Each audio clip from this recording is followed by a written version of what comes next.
আসসালামু আলাইকুম guys, welcome back to my blog. Guys, আজকের এই ব্লগটিতে একটু স্পেশাল কিছু হতে যাচ্ছে। বাজে 11:33। আজকের তারিখ হচ্ছে গিয়ে 2 তারিখ আর সেপ্টেম্বর মাস চলছে। ছিল 1 তারিখ। কালকে আমার মমকে নিয়ে পাপা হসপিটাল গেছে, যে আমার মম প্রেগনেন্ট, আপনারা সবাই জানেন।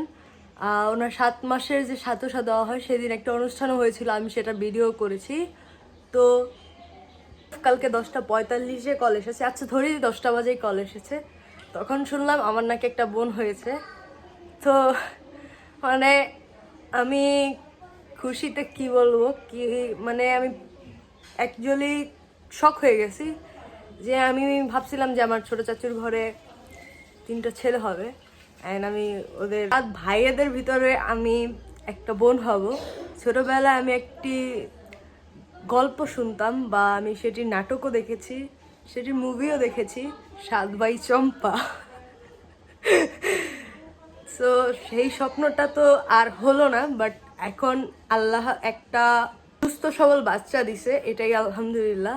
তো আমরা যাব একটু পর দুপুরে 1টা বাজলে বা 2টা বাজলে। তো হসপিটালে যাওয়ার পর আপনাদের সাথে আমার আবারও দেখা হবে, বা হসপিটালে যাওয়ার আগেও দেখা হবে। তো আপনার ব্লগটা দেখতে থাকুন। আমি এখন নাস্তা করে নেই, 11টা বাজে নাস্তা করবো।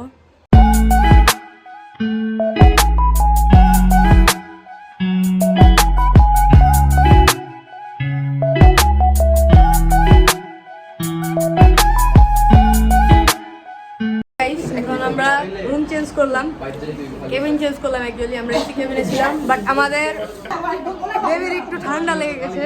তো যাই হোক, আমি একটু বেবিকে দেখাবো না, তো তাও আমাদের বেবির চেহারাটা আমি স্টিকার দিয়ে ঢেকে দেবো আপনাদের। এটা হচ্ছে গিয়ে আমার বোন, আমার 10টা 5টার একটা মাত্র বোন। বাড়িতে থাকতে আমি আপনাদেরকে যা বলছি, একটা রূপকথার গল্প ছিল, 7 ভাই চম্পা। কিন্তু হলো না। কাকু, আপনার অনুভূতিটা কেমন? আপনার একটা ভাতিজি হয়েছে। খুব ভালো অনুভূতি। কেমন সবাই? অনুভূতি খুবই ভালো। আর একটা রাজকন্যা আইছে, একটা আছে। কি আপনি? অনেক ভালো। এটা কেমন তোমার ভাতিজি? আলহামদুলিল্লাহ, আলহামদুলিল্লাহ, খুবই ভালো। সো গাইস, এই যে কেবিনটা দেখলেন আপনারা, এই কেবিনে ভাইয়া যখন এসেছিল তখন ভাইয়ার গলার টনসিলের অপারেশন করা হয়েছিল। তো এই কেবিনে ছিলাম আমরা এখানে। তো এখান দিয়ে ন্যাচারাল একটা বাতাস আসে, যে বাতাসটা সবার অনেক ভালো লাগছে। বাট আমরা এসির কেবিনে ছিলাম, এসির কেবিনে বেবিকে রাখা যাইব না। সো তাই আমরা কেবিন চেঞ্জ করলাম, দেন এই কেবিন আসলাম।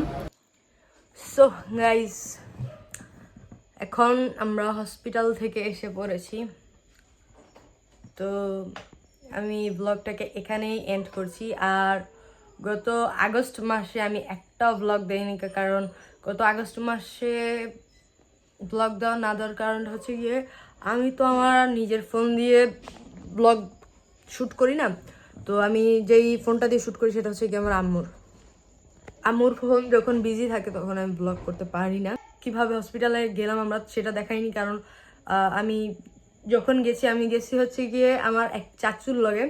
তো চাচুর সাথে যাওয়ার সময় মানে অনেক বৃষ্টি পড়ছে, তো সেই সময় তো আর ফোন বের করাটা পসিবল ছিল না। ওয়াটারপ্রুফ যতই হোক না কেন, সেটা না ভিজানোটাই বেটার মনে করি।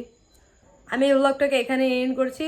ভিডিওটা ভালো লাগলে ভিডিওটাতে একটা লাইক করে দিবেন, আর দেখা হচ্ছে অন্য কোনো নতুন ভিডিওতে। ততক্ষণের জন্য আল্লাহ হাফেজ, বাই।